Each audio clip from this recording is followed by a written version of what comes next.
This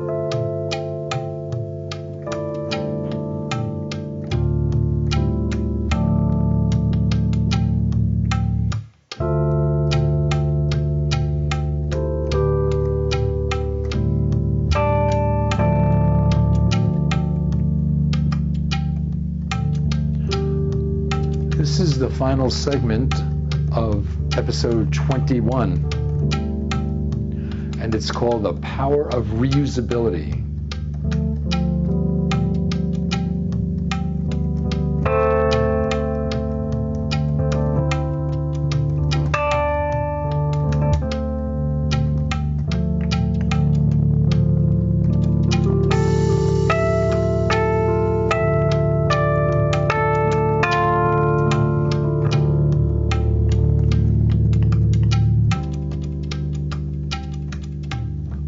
Who would have ever thought that a Fender Rose would go with Hindustani drumming?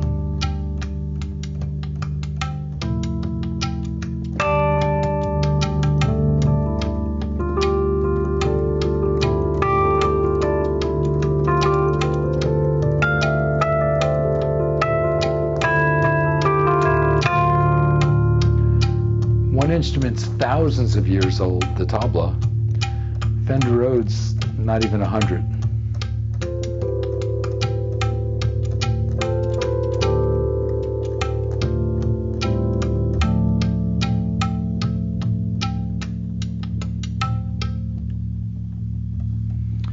Okay, the power of reusability. So here's the deal.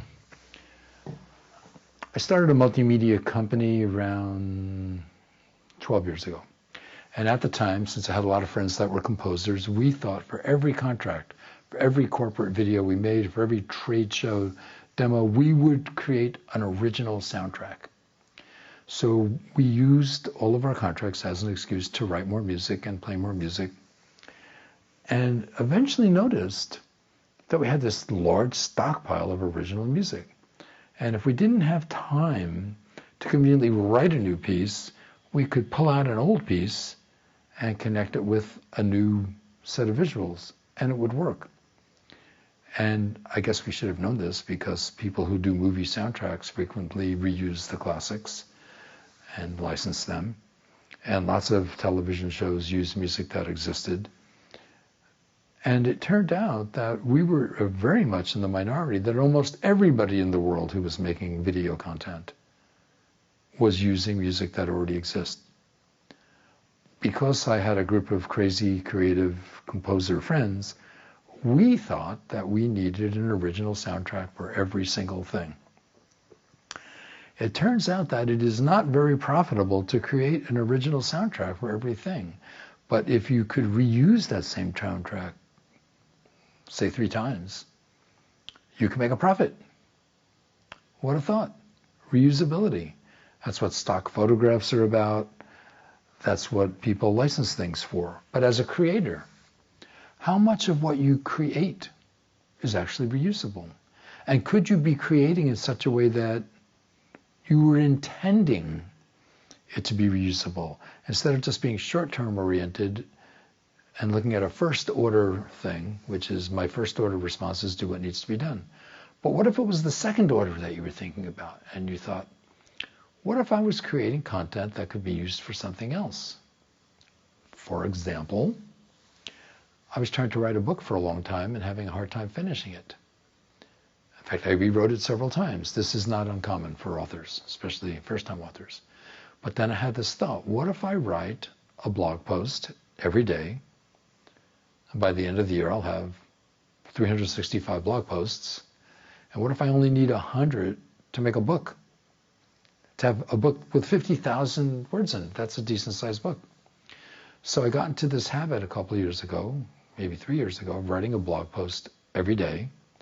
And after 100 days, I had a book. Well, I had the content for a book. I still needed to format it and do all the other administrative things. But this blog posting was with the intention of reusability. And I find that a lot of content creation could absolutely be reused. What else could be reused? What if I have a set of chord changes here and I play them with different drummers? I can make it sound like a lot of different pieces of music, even though it's the same piece of music played in a lot of different rhythmic styles. Is that reusability? Is it a different piece of music each time? I don't know. Have any of you ever thought about arranging? You take a piece of music and then you arrange it for a different set of instruments. Is that a different piece of music? Well, the score is reusable. You could have a lead sheet and it talks about a song, but let's say you wanted to have some call and response, and you originally wrote this music for call and response with a piano and a string section. Well, what if you didn't have a piano and you didn't have a string section? Could you repurpose that score for a guitar and woodwinds? Sure you can. In fact, I did it yesterday. There's a tremendous amount of repurposability depending on how you think about what you're creating. And if you think that it might want to be reused or be more profitable if it was reused, you could go about things in a different way. You don't have to regard the finished result as the final end-all and be-all. If you wrote 10 songs and could play each song 10 different ways, well, then you would have 100 songs. I mean, when a musician plays at a farmer's market and a 4-hour gig, do you think they're actually playing a different piece of music for the whole 4 hours? Or are they playing a different set of 4 hours last week than they played 2 weeks ago? People are constantly reusing content. They're reusing photographs, they're reusing soundtracks. It's a little harder to reuse a video.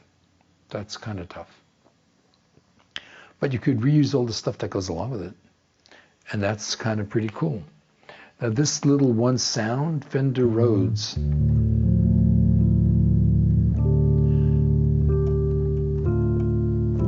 this is a set of 88 notes sampled that are being reusable to play hundreds of pieces of music. The waveforms,